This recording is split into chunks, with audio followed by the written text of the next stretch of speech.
우리들은 어렸을 때부터 명절에는 꼭 먹는 음식이 있죠. 바로 꼬치전입니다. 근데 그 꼬치가 저는 좀 불편했어요. 그래서 꼬치를 사용하지 않고 좀 더 편하게 더 맛있게 만들어 보겠습니다. 정말 간단하니까 엄마한테 꼭 알려주세요. 꼬치 재료는 집마다 다 다르지만 맛살, 햄, 단무지, 쪽파, 버섯 이게 제일 많이 쓰이더라고요. 재료 손질부터 시작하겠습니다. 먼저 맛살을 뜯어주시고요. 이게 개별 비닐이 되어 있어서 은근히 귀찮아요. 그럴 때는 한 개씩 먹어가면서 뜯어주시면 조금 더 수월해집니다. 그래서 맛살이 많이 들어있나봐요.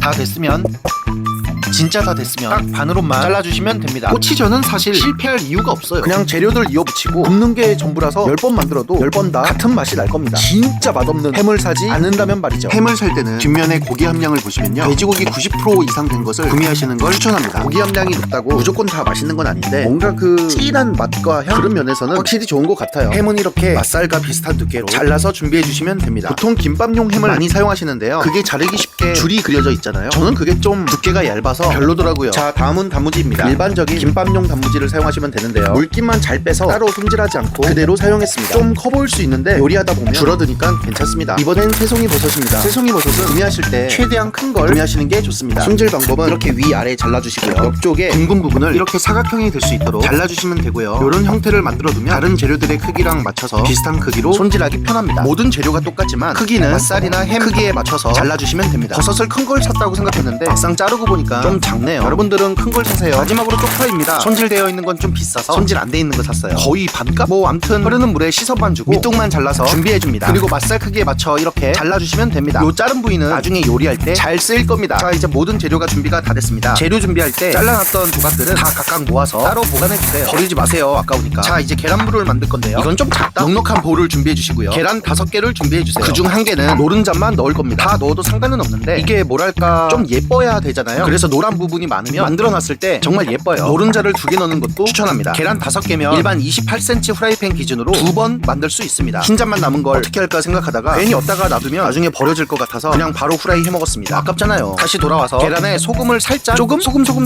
정도 넣어주시고요. 감자 전분가루 1숟가락을 넣어주세요. 일반 부침가루 넣어주셔도 되거든요. 다만 전분가루가 얘들을 좀 붙여주는 성질이 있어서 전 더 좋았습니다. 이제 팬에 기름을 넣어주시고요, 계란물을 넣어주세요. 그리고 준비된 재료를 순서만 동일하게 한 줄씩 올려주시면 됩니다. 사실 사각팬을 쓰면 좋은데 사각팬 있는 집 솔직히 별로 없잖아요. 제 채널 특징이 집에 있는 걸로 쓰자라서 그냥 둥근 팬으로 했으니 이해해주세요. 저는 맛살, 단무지, 햄, 쪽파, 버섯 순서대로 했고요. 숟가락으로 계란물을 이렇게 골고루 뿌려주시면 됩니다. 한쪽 면이 충분히 익었다 싶을 때 뒤집개로 긴 방향으로 쭉 넣어서 뒤집어주시면 편하게 뒤집으실 수가 있습니다. 첫 장이라 감이 좀 없어서 계란물을 좀 많이 넣은 것 같네요. 이제 후라이팬 채로 도마에 옮겨주시고요. 바로 하면 너무 뜨거우니까 살짝 식힌 후에 뒤집어주시고 양 끝에 계란이 삐져나온 부분과 햄과 맛살 등 길게 나온 부분을 예쁘게 일자로 잘라주세요. 이거 꼬투리가 제일 맛있으니까 절대 버리지 마세요. 저는 맛살을 맨 처음 넣기 때문에 맛살을 기준으로 길게 잘라주세요. 그리고 나머지 긴 부분을 3등분 해주시면 되는데요, 같이 모아놓고 한 번에 자르시면 똑같은 크기로 만드실 수 있을 겁니다. 문득 생각났어요. 아니, 이렇게 간단하고 맛있고 재료 구하기 어렵지 않고 그런데 왜 명절에만 해먹지?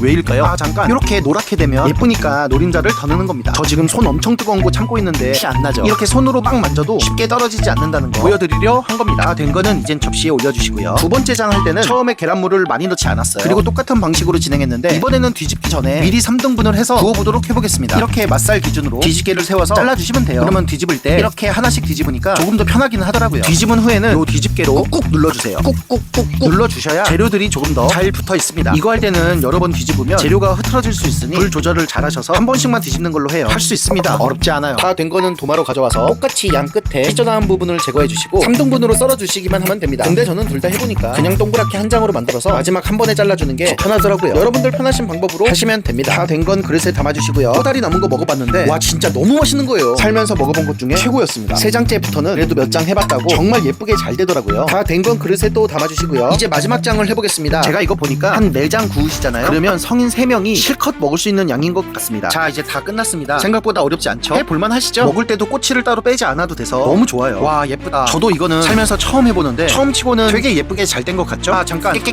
간장이랑 꿀입니다. 그러니까 여러분도 하실 수 있어요. 어때요? 도전? 그럼 다음에 더 좋은 영상으로 찾아뵙겠습니다. 구독과 좋아요 부탁드립니다.